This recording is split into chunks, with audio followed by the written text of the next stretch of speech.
Hey there, welcome to this second video in a series of videos on what to listen on shortwave, what's there to listen megahertz by megahertz.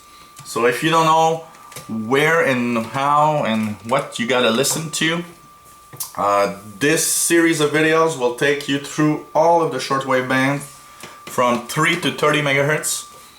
Each video is 1 megahertz, so you've got the first video that's online, about 29 to 30 megahertz. Now, this is the second. We're going from 28 to 29 megahertz. So what's there to listen there? 28 megahertz is the start of the 10-meter amateur radio band. So basically from 28 to 29, the only thing you'll ever hear is amateur radio operators. Of course, there are exceptions to the rules sometimes, and things can pop up anywhere that are not what they should be and are not where they should be. So, but 99.9% of what you'll hear on this 28 to 29 megahertz is amateur radio operators. This band, 28-29, mostly daytime, sunrise to sunset, but nighttime operation can happen. Sometimes you have things called sporadic key skip that can pop up anytime, anywhere in the world where you are. And so what it does is actually you have these signals from anywhere that can pop up even in the middle of the night. So even if it's mostly a daytime thing, and if you notice that rarely you hear signals at night, it doesn't mean that there's nothing to listen to. There could be some local AM operators also. So basically we'll start tuning. First part of the band, the lower part, is for CW, which is called Morse Code. Basically these are amateur radio operators that are operating in Morse Code. So first part of the band is there.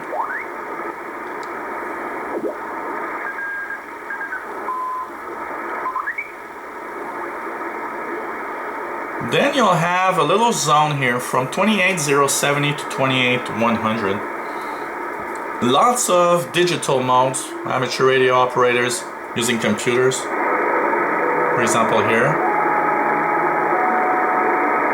This little tone here is weak, but it is a digital mode.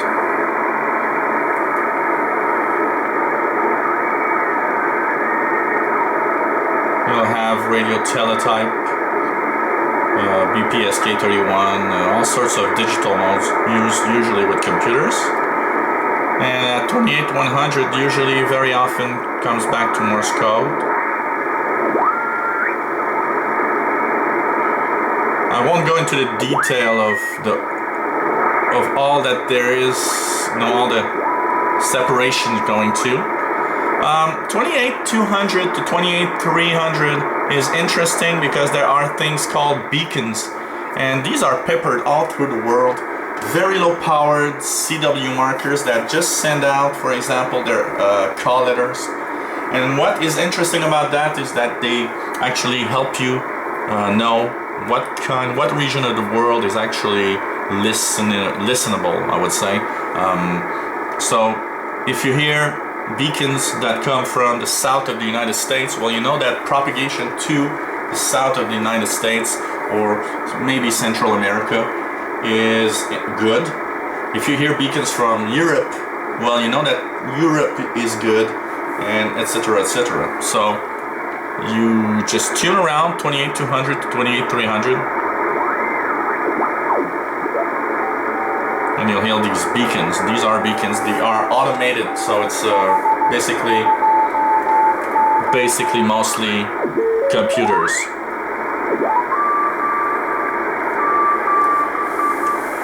One thing that's good is these beacons are nice to learn a little bit of Morse code, so that you can actually ID these beacons. So you go on the internet, look for Google Morse code, you'll have a chart. And then Google 10-meter amateur beacon list, and you'll have lists of all the beacons on their frequencies so that you can ID them and also know where they are located.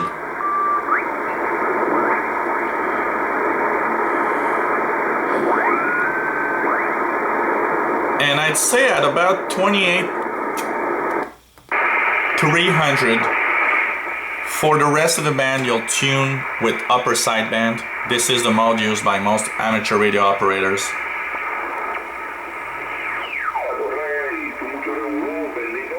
And here you go.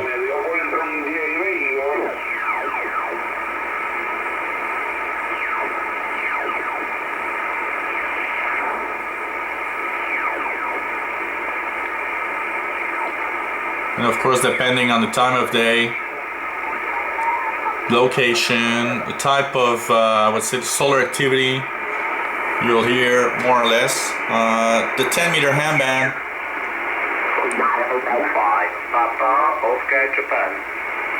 Foxtrot 5 Papa Oscar Juliet. Calling and listening. So French station here at 5. Because some of our ancestors. So you see lots of amateur signals. All you need is a radio that has sideband, single sideband on it. Echo 5 Tango Lima Whiskey.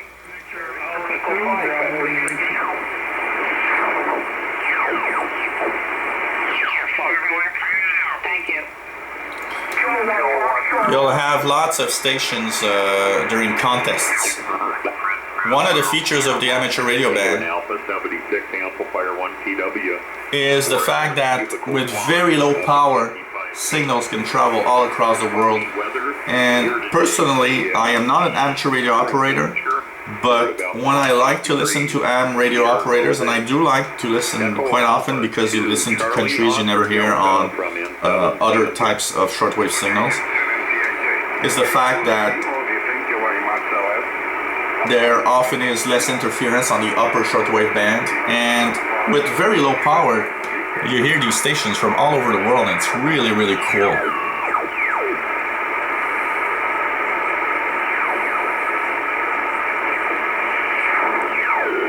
I would say the bulk of amateur stations are from 28,300 to 28,600, but in amateur radio contests you'll hear these stations way up to the 29 megahertz mode.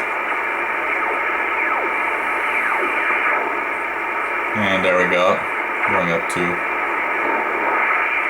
rapidly, no signals, up to 29 megahertz. And so this was a look at the 28 to 29 megahertz amateur radio band in this case. So take a look at the other videos we have, megahertz by megahertz. I will explain what types of signals are possible on that range. So if you enjoyed these videos, hey, subscribe to our channel, and hope you really enjoy the videos, and I try to explain the best that I can, best way I can, for all the newbies out there that don't know how shortwave works, how radio works. I think this is a great channel for anyone that's new to the hobby, and even for you know, old DXers like me. This channel is really interesting also for all the sorts of reasons. Always radio related videos. So thanks for watching, 73s.